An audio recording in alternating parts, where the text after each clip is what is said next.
کیا آپ کے گھر میں رزق کی کمی ہے؟ کیا آپ دن رات محنت کرتے ہیں مگر برکت نہیں آتی؟ تو بس ایک چھوٹا سا عمل کریں اور تو دیکھیں کیسے آپ کے گھر میں رزق کی کمی دور ہوتی ہے۔ یہ عمل خاص طور پر ہر جمعے کے دن کیا جاتا ہے۔ اگر آپ کو لگتا ہے کہ رزق کی تنگی ہے یا رزق میں برکت نہیں ہے تو آپ کو چاہیے کہ ہر جمعے کو یہ عمل ضرور کریں۔ انشاءاللہ اللہ تعالیٰ کا خاص کرم نازل ہوگا۔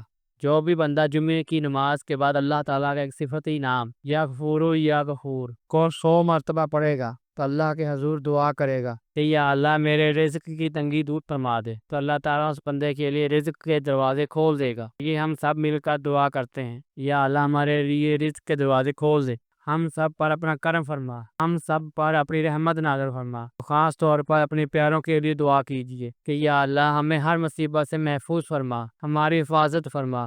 اگر آپ کو یہ ویڈیو اچھی لگی ہو تو اسے دوسروں کے ساتھ بھی لازمی شیئر کریں تاکہ وہ بھی اس عمل سے فائدہ اٹھا سکیں۔